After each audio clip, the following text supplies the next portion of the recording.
All right, my man, let's roll into it. Matt Rhule had to say about their defense. Let's go ahead and roll that defensive clip. When I go out places, people ask me about the defensive line a lot, and our defensive line is going to be hell on wheels.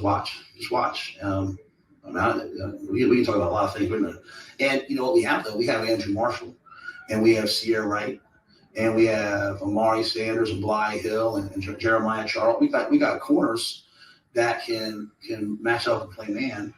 We got Javen Wright, who's a cheat code. He can match all the best tight ends in this league. Like, you don't have to put a safety on him, but you have an extra safety to rob people. So we can play man, load the box, and stop the run if we have to. We can blitz. When I go to bed at night, the things that keep me up at night it's not the D line. It's our defense is going to be good, and I like Butler. He's an aggressive guy, and he's not going to settle for bad defense. I mean, there was a lot of confidence in there, which excites me. I wouldn't even say confidence. I would say boldness. Now, I do know Matt Rhule's more involved on the defensive side of the ball. And so, obviously, he's the head coach of the entire team, but he's personally more involved on the defensive side of the ball. So, when he speaks that boldly and that confidently, he talks about Javen Wright being a cheat code, and he talks about Andrew Marshall, Zaire Wright, and he talks about things that keeping up at night. It is not the defensive line. They're going to be a problem for opposing teams. That's what Matt Rhule had to say. Again, very confidently, no hesitation. What's your reaction? Like you said, a lot to kind of break down there. To say Andrew Marshall before Sierra Wright even, I think is kind of interesting. Okay, as we kind of look at that opposite cornerback spot and mention Amari Sanders in there. So it's a couple names that we still kind of wonder for that opposite cornerback spot. But then specifically, kind of Javen Wright, talking about him being a cheat code. I mean, that's a huge honor to kind of say that, and lets you know how they're going to be able to be versatile when they are facing an attack from different levels of opponents that they're going to play. We've talked about it. They're not going to play for the majority deep offenses that are very lethal, or at least that weren't last year. So they're going to have an opportunity to eat, if you will, up there. But it does, I think it's interesting because all that versatility, all that excitement that he mentioned in the back seven still does rely on that front four, front three, whatever they're going to run there at different times, applying pressure and stopping the run and all that sort of stuff. So it was interesting because he very much gave a compliment to the defensive line, but then just kind of moved on to the other pieces. And so, I mean, maybe that's because he feels like, the defensive line's good to go. Here's some other pieces I can brag about. I feel pretty good about it.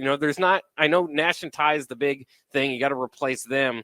But between Van Poppel and Cam Meredith and Elijah Judy, Keona Davis, we've seen a lot of these guys already. It's not like they're not, brand new guys. I hope they can do something. And then you added some pieces in the transfer portal as well, for depth, or to kind of see maybe in the pass rush with Williams-Nwaneri. We'll see what it all kind of looks like here in the end. But I feel pretty good about it, but they've been very complimentary about it. I mean, I remember earlier in the offseason, he said they were going to be one of the best around.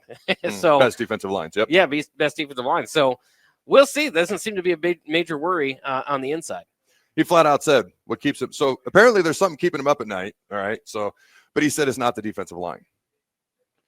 And to your point, he said they're going to have one of the best defensive lines around before spring ball started, before they had a single practice at all. Now here we are heading into camp, and he's like, this is not something that keeps me up at night. They're going to be a problem for opposing teams. Again, they haven't had a practice yet in camp, so keep that in mind as well. I thought there was an interesting point you made. Complimented the defensive line and then kind of went to naming players at other positions. Part of me wonders, because you listed a lot of the guys on the defensive line, they may not know who the starters are just yet, because, again, camp doesn't kick off till Sunday. So they may not be to that point yet, so he may not be listing.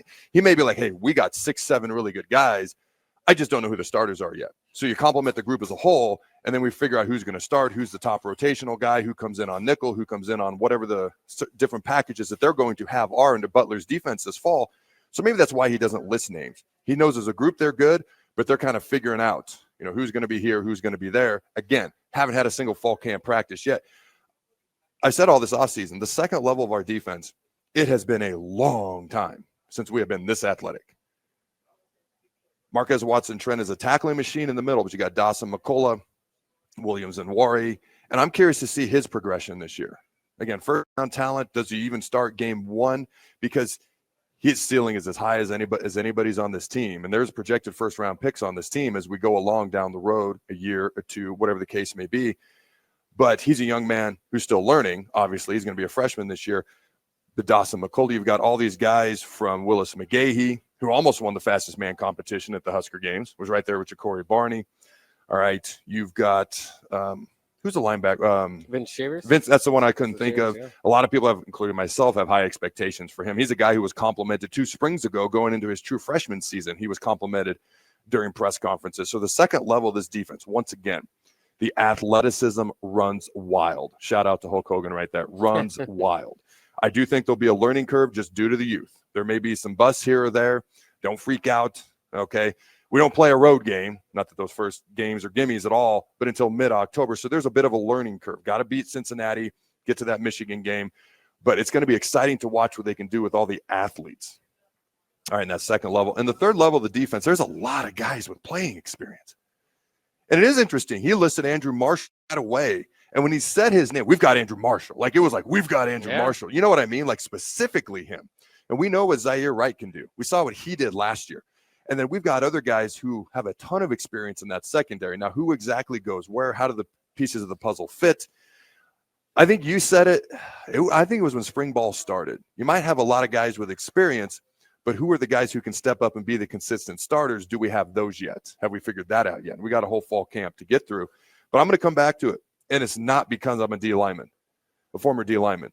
When I was in high school and I was the quarterback, I would tell you, those offensive linemen make my day either really fun or really bad. It's the offensive line, the defensive line. Linebackers, they don't turn around and yell at the DBs. They yell at the defensive linemen if blockers are getting to them.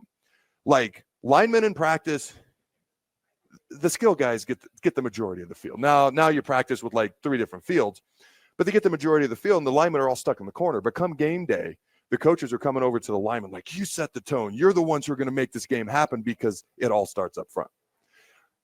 What this defensive line is able to do, what they can do consistently, this defense will follow in suit. How good this defense is not, whatever the case may be, it's going to start up front.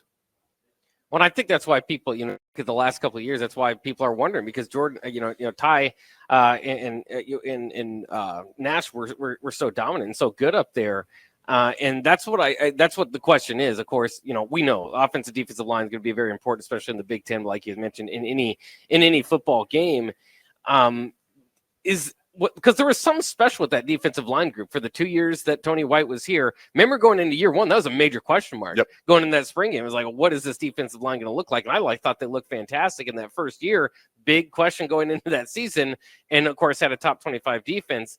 Does whatever magic they had, did that leave? Did that go to Florida State with your defensive coordinator and defensive line coach? Or is there still some of that in the building? Or maybe you scratch and start from anew. But I'll tell you, that was one of the successful of all the things we can kind of complain about in the first couple of years of Matt Rhule. The defensive line room might be the most successful.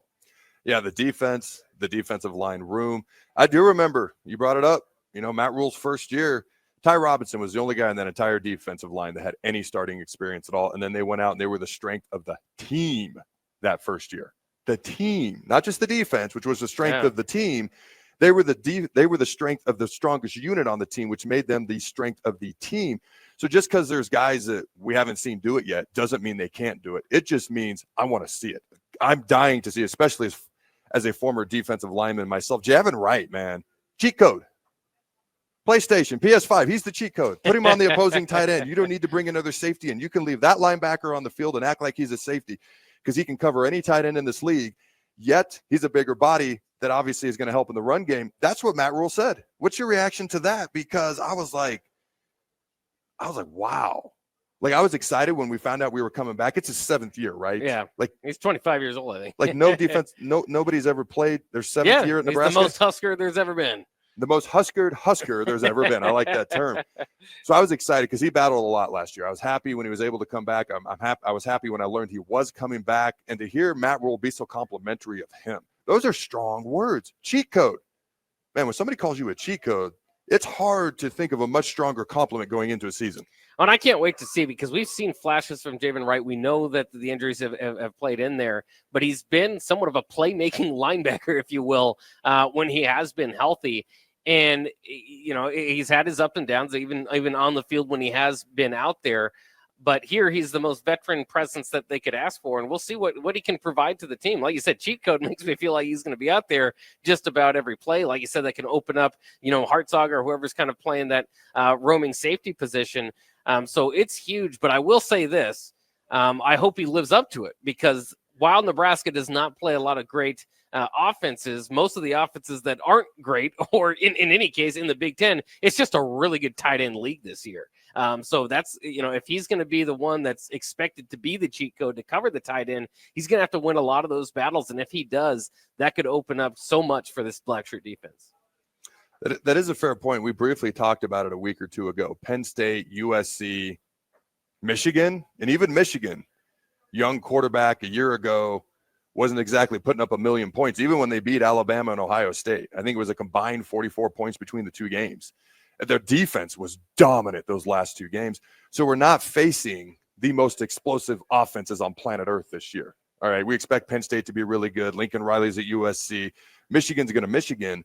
But, man, when you think about the type of offenses and quarterbacks we're going to face, they're good, but there's not a ton of guys that are going to terrify you. But the tight end position may be the strongest offensive position, running backs too, possibly, in the entire Big Ten Conference. Yeah. So that's an interesting point.